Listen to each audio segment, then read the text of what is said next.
Thank you, Governor Quinn, for this high honor. And I thank the Lincoln Academy for this prestigious award. But I have to say that I stand in awe of all of the awardees, especially Staff Sergeant Miller. He gave his life to save his troops. And no military leader can do more than that.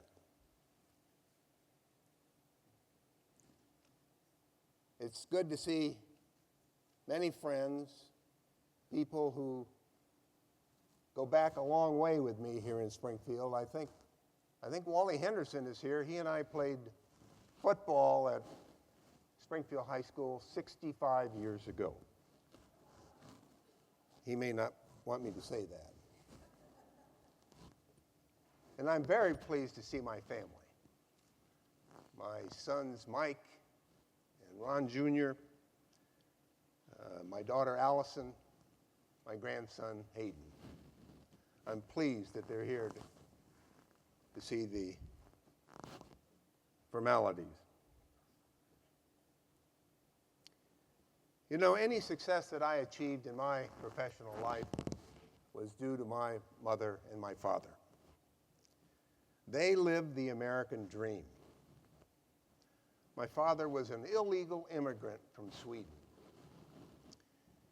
He shoveled coal on a Norwegian steamer, jumped ship in New York City, was immediately swindled out of the few crowns that he had, his mother had sewn in his coat, by a con man who traded him 200 Confederate dollars for the crowns.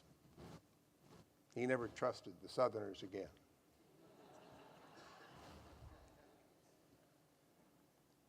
But he was able to join the Marines, and he got his citizenship that way, and went on, became a highly respected engineer.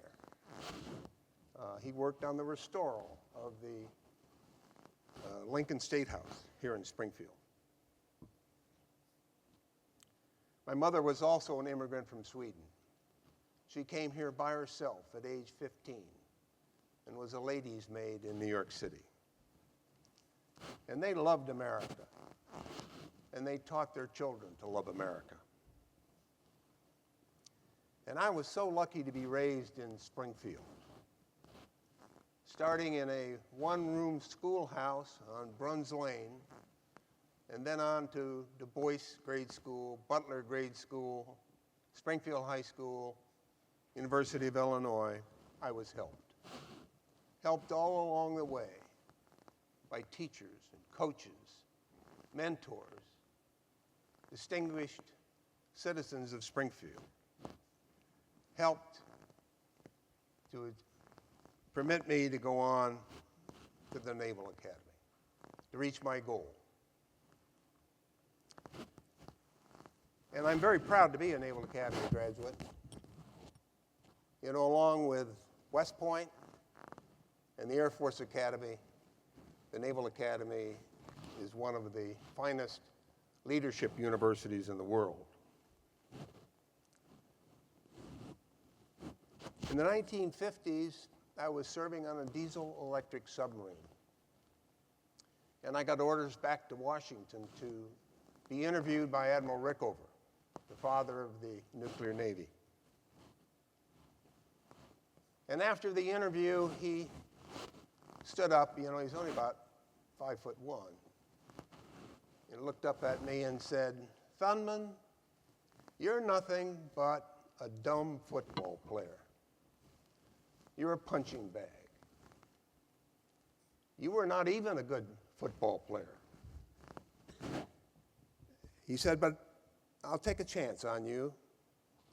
I don't think you'll make it, but I'll send you back, let you study for 3 months, and you got to study 40 hours a week on your ship and come back and take an examination."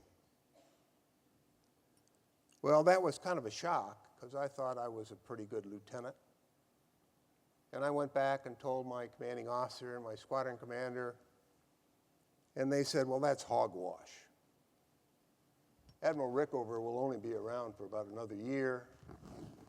The Navy's not going to build very many nuclear submarines. But I decided to go with it. And it was the best professional decision I made in my life.